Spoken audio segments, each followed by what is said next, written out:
All right, let the fun begin.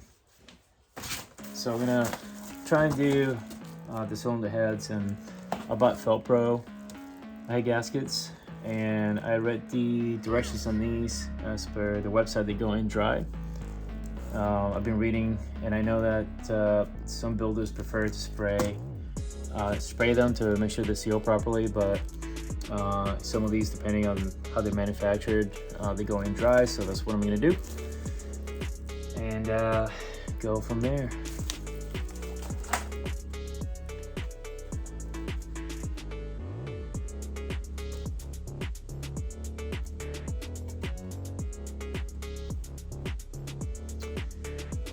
Something fun to point out. So this fits in one way, and I just noticed that this is actually labeled right bank and left bank. So the right side being the passenger side, and if you try to put it in any other way, some of the coolant ports and stuff like that won't line up properly. So, and it won't fit either. Like, this would be too large for some of these other ones, and it just won't line up. So, yep, red bank for the passenger side.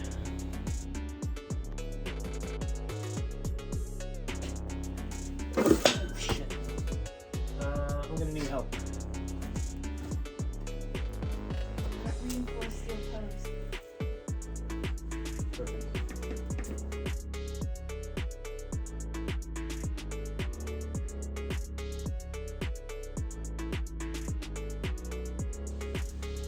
Yeah, definitely needed some help securing the head. As soon as I got it on there, I guess the head gasket is really thick and the head doesn't want to stay anchored on there, so just got to get one of those head bolts in there finger tight to hold it in place.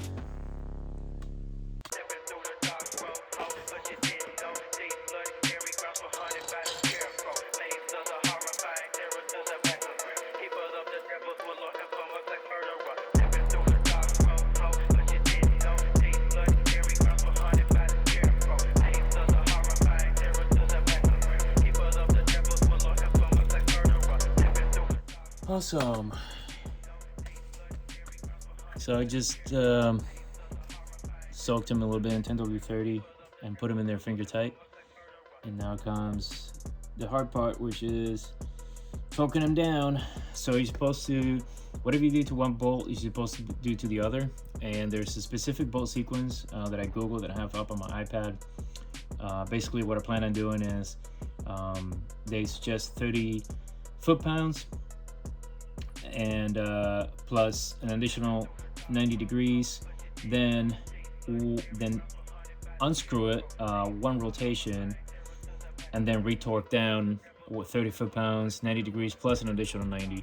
So what I'm going to do is whatever I do to one bolt, I gotta do to each one of them, and hopefully I can get this done and do it right.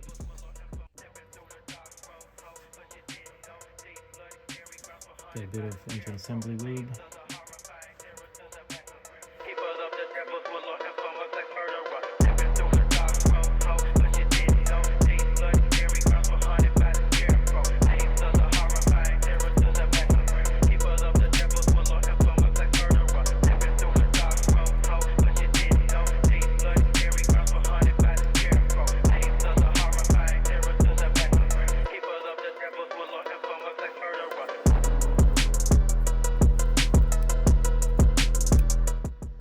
I finally got my stage 3 cams on here, and I did want to share a couple things with you guys.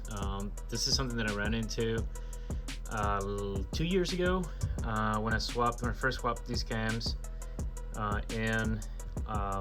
so I found a video on YouTube a long time ago from a Ford certified mechanic that was very detailed about how you set up the cams and everything like that. And the one thing that I do remember him saying was that you're supposed to be able to rotate the cams freely by hand. If you can't, then it's too tight. Problem is that when I do torque it down to the suggested inch-pounds, this thing is fixed in there. I just can't move it. So I had to dial it back to the torque spec that I ran into. I'm not gonna share like what it was because I don't want to get anyone out there trying it and then maybe messing up their setup. So I know that it works for me because I've ran it before just fine like that.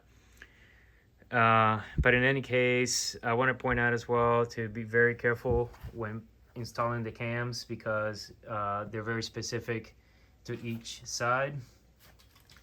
And the easiest way to remember, I'll point this out here, but basically where it says left hand side, that's going to be your driver's side, and it's got where the cam sensor basically works off of this here. So the driver's side cam looks a lot different from the passenger side cam, and this one would have like the right hand side for that.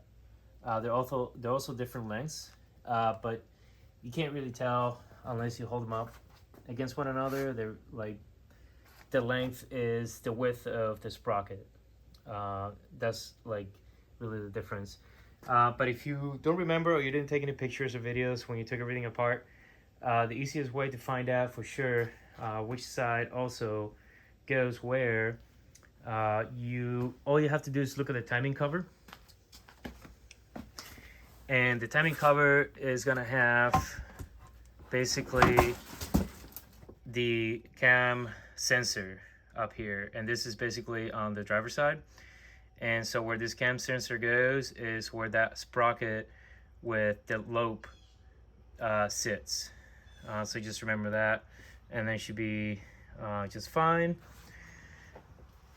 Next thing I gotta do is work on getting the timing cover, not the timing cover, but setting up the timing chain and everything like that. The timing, I'll make a video on that. The timing for this engine is incredibly easy. So unless you have like variable time sprockets, is very easy. If you start messing with that, then you need to degree the engine for sure. You need a tool for that, and you need to have a really good working knowledge of this entire thing, which I don't. So I don't even mess with variable timing. I just have it fixed like that, and then timing it is like super easy. But I'll make a quick video on that on the next one. I just wanted to share with you guys this interesting find. If you have had this issue before where like you torque the cams down and you can't move them, let me know. I want to know what you guys did with your setup, just for the future in case I need to take this apart again and then work on it, trying to figure that out.